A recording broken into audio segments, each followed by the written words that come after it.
Hello guys. इस lecture में हम देखेंगे कंटिन्यूस स्टेटमेंट। तो जैसे लास्ट लेक्चर में हमने देखा था ब्रेक स्टेटमेंट अपना।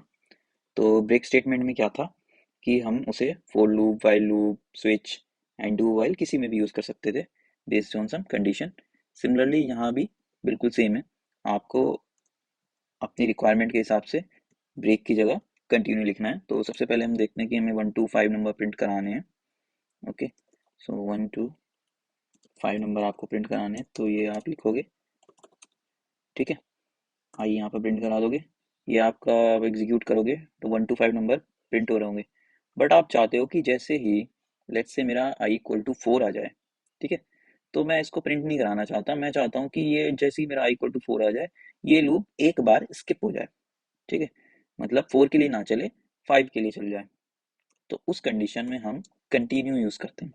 तो हम यहाँ कंडीशन डालेंगे कि इफ i =4। ओके, अगर मेरा i एक पॉइंट पर कि जिस पॉइंट पर 4 हो जाता है तो मैं करूंगा इसको कंटिन्यू। ओके, और अब मैं एग्जीक्यूट करूंगा तो मेरा प्रिंट होगा 1 2 3 एंड 5। ठीक है, 1 2 3 एंड 5। ये कैसे प्रिंट हुआ है कि आपका जब यहाँ पर 1 था, इनिशियली आई आपका 1 था, तो ये कंडीशन चेक होगी इफ की। इफ हमने पता ही था कैसे लिखना है, हमने देख रखा है पहली वीडियोस में कि इफ का क्या सिंटेक्स होता है, कैसे लिखते हैं इफ। ठीक है, तो फॉर लूप के अंदर यहाँ पर हमारा इफ आ रहा है ये। ठीक है, तो हमने कंडीशन चेक करी 1 =4 है क्या। सो ये कंडीशन फॉल्स हो गई, तो आप इफ की बॉडी के अंदर नहीं जाओगे, कंडीशन फॉल्स है तो आप डायरेक्टली आई प्रिंट कर दोगे। तो आई में 1 था, प्रिंट हो जाएगा। फिर आई प्लस प्लस होगा तो i2 बन जाएगा आपका। एंड देन सिमिलरली आप ये कंडीशन चेक करोगे तो आपका ये फॉर लूप फिर से चलेगा i = 2 के लिए। 2 के लिए आपका ये पार्ट एग्जीक्यूट होगा नहीं, क्योंकि 2 4 के इक्वल नहीं है। ठीक है, तो 2 प्रिंट हो जाएगा। सिमिलरली 3, उसके लिए भी ये पार्ट आपका एग्जीक्यूट नहीं होगा और उसके बाद आपका ये 3 प्रिंट हो जाएगा। फिर आई आपका इंक्रीमेंट की वजह से 4 हो जाएगा, कंडीशन भी ट्रू है, 4<5। तो आप इसके अंदर एंटर कर जाओगे। यहाँ कर आप देखोगे कि 4 = 4 है मेरा, तो आप इफ की बॉडी के अंदर जाओगे। इफ की बॉडी के अंदर जाओगे, इसमें लिखा हुआ है कंटिन्यू।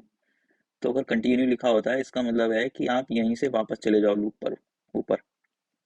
ठीक है, तो कंटिन्यू इसको मिला है, यहीं से ये वापस चला जाएगा और अपना आई प्लस प्लस कर देगा। ठीक है, और इसने आई यहाँ पर प्रिंट नहीं करा, इसलिए आपका यहाँ पर आपका 4 प्रिंट नहीं हुआ है। ठीक है, आई प्लस प्लस इसने कर दिया, 5 हो गया, तो 5 हो जाएगा। इसके बाद वापस से अंदर आएगा, देखेगा 5 =4, कंडीशन फॉल्स, तो यहाँ पर अंदर नहीं जाएगा। नहीं जाएगा तो ये पार्ट एग्जीक्यूट करेगा और आपका 5 प्रिंट हो जाएगा। ठीक है, तो इस टाइप से आपका 1 2 3 और 5 प्रिंट हुआ है, 4 प्रिंट नहीं हुआ है। 4 के लिए आपने लूप को कंटिन्यू कर दिया है। ठीक है, ओके। तो ब्रेक और कंटिन्यू में डिफरेंस इतना हुआ कि अगर ब्रेक आ जाता है तो उसके बाद का पूरा फॉर लूप नहीं चलता, और अगर आपका कंटिन्यू आ जाता है किसी पर्टिकुलर कंडीशन पर, तो आपका उस पर्टिकुलर एग्जीक्यूशन के लिए आपका लूप वहां से नहीं चलता। ठीक है, नेक्स्ट एग्जीक्यूशन के लिए चलेगा। जैसे यहाँ पर i = 4 के लिए ये लूप नहीं चलेगा, नीचे का पार्ट यहीं से वापस लौट जाएगा। ठीक है, यहाँ से वापस लौट जाएगा। ओके, सो इतना सा डिफरेंस होता है ब्रेक और कंटिन्यू के बीच में, और ये हम यूज करते हैं अपनी रिक्वायरमेंट के हिसाब से। आगे क्वेश्चंस आएंगे ऐसे जहां आपको ब्रेक और कंटिन्यू का यूज मिल रहा होगा, तो वहां आप प्रैक्टिकली ज्यादा बेटर समझ पाओगे। ठीक है गाइस, इतना ही था अपना कंटिन्यू स्टेटमेंट में। कंटिन्यू भी आप वाइल के अंदर, डू वाइल के अंदर और फॉर लूप के अंदर, किसी के अंदर भी यूज कर सकते हो। ठीक है, okay, thank you guys, bye.